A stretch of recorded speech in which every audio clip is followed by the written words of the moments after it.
מעניין. קרין אלבחרי, תודה רבה. תודה רבה, תודה. החורף זוהי תקופה מורכבת עבור עמותות שמטפלות בבעלי חיים. יש פחות ימי אימוץ בשטח, וקר ורטוב, ופחות בתים שרוצים לאמץ. אבל בשישי הקרוב, המרכז האקדמי למשפט ולעסקים מארח יום אימוץ של צער בעלי חיים, רמת גן, בקמפוס הסגור והחמים, אז אפשר להגיע וליהנות גם מקירות וגג וגם מחברים חדשים. כן, וגם נגיד שהסטודנטים והצוות כולם נרתמים כדי לעזור. יפה מאוד, הנה יובל נבון, שבטח תיווך, ארגן ויזם את כל האירוע הזה, נכון? אהלן, שלום, מנכ"ל צער בעלי חיים, רמת גן והאזור, שלום. והסביבה. והסביבה. כל עוד אני לא על המפרצים ועל הנשירה של השיער, ובאתי על הכלבים. אני לא יודע, אולי אנחנו ניקח מהכלבים קצת, אתה יודע, לא חסר להם. את זה עוד לא עשו. בעולם שלנו אין בעיה של שיער ועודף שיער. הוא נבח, הוא שמע נשירה, הוא אמר, אמרו לי נשירה. הוא אמר, לא אצלי. לסיגי תמיד יש מה להגיד. עד כמה באמת אנחנו רואים בחורף הבדל משמעותי לעומת הקיץ באימוץ? נכון, אנחנו רואים, תראו, בואו נגיד את האמת, אנחנו רואים כבר הרבה שנים של קושי באימוצים.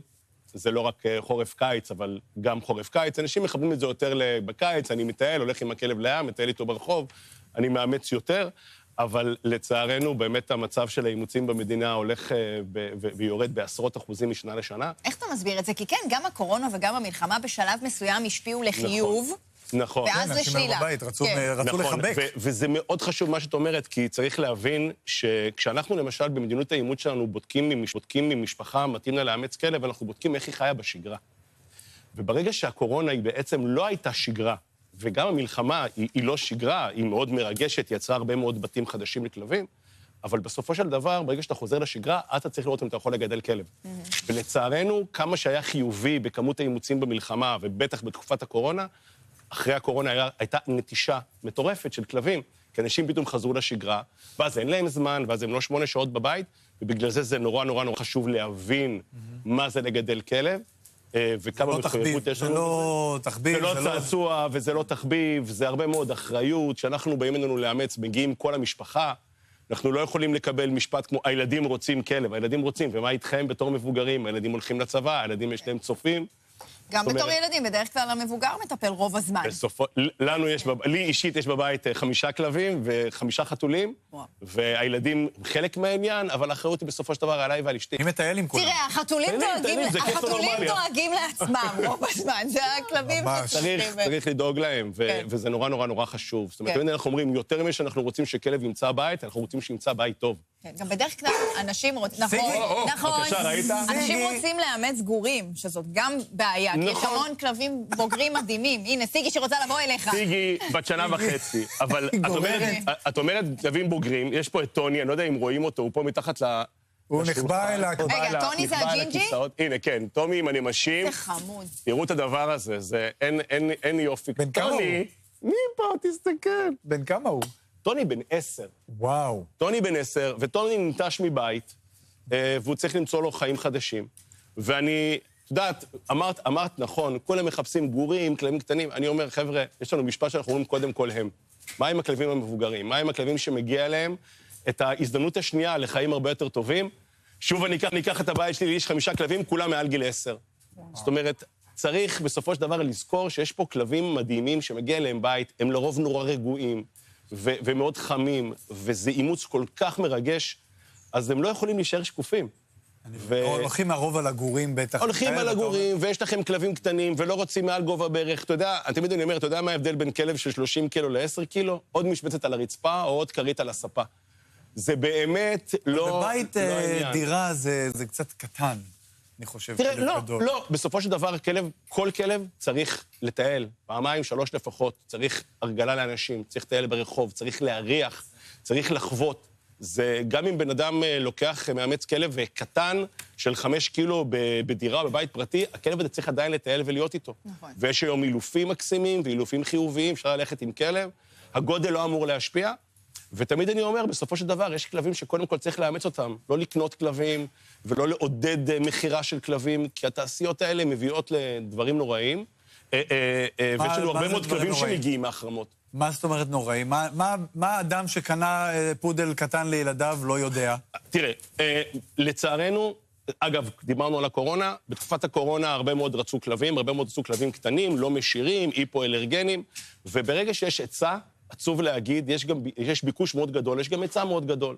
ואז מה שנקרא, אנחנו נחשפים לעולמות של הרבעות לא חוקיות, שאנשים שמסתכלים על הנקבות שלהם בתור כספומט, סליחה שאני אומר את זה, הם לא רואים כבר כלב, הם רואים כלבה שתמליץ להם כמה פעמים בשנה, כל גור, 8,000, 9,000 שקל. אנשים לא שואלים יותר מדי שאלות מאיפה הגיעו הגורים האלה. ובסופו של דבר אני אומר, התעשייה הזאת מייצרת הרבה מאוד עוול, הרבה מאוד נזק. קודם כל היא משכיחה את הכלבים שצריכים באמת בית, הכלבים הנטושים, ושתיים, אנחנו בעצם לוקחים כלבים ומשתמשים בהם לשימוש כספי, וזה פשוט נורא.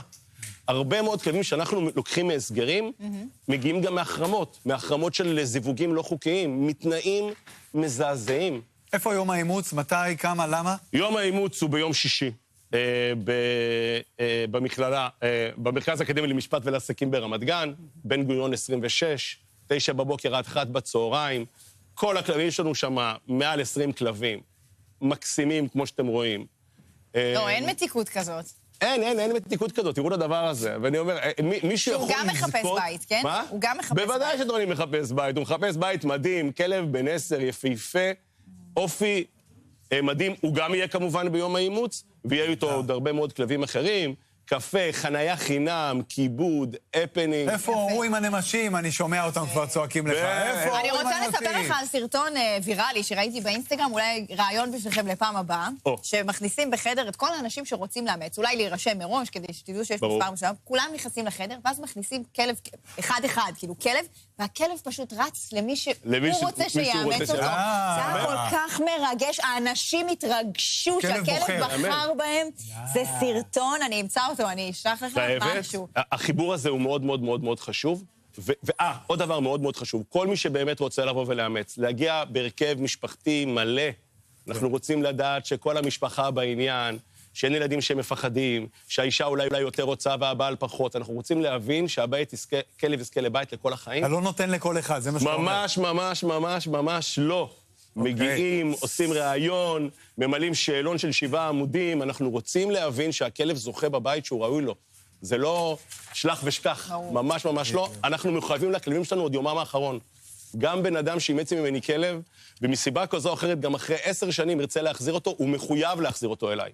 אני לא אתן שכלב שלי יגיע לבית אחר. הדברים שלך מרגשים, במיוחד כי עזבת משרה נוחה בהייטק, על מנת לדאוג לכלבים בישראל, שזה הזוי, אבל אנחנו מכבדים כל אחד. זה רק מראה על אהבתך האמיתית. תודה על האירוח. תודה שאתה פה איתנו. תודה. אנחנו רוצים להזכיר לכם שאם אתם רוצים לראות קטעים מהתוכנית שלנו, או מכל תוכנית אחרת, החדשות הכי מעודכנות, פרשנויות, כותרות, פה. הכל באפליקציית רשת 13 פלוס קוראים לה.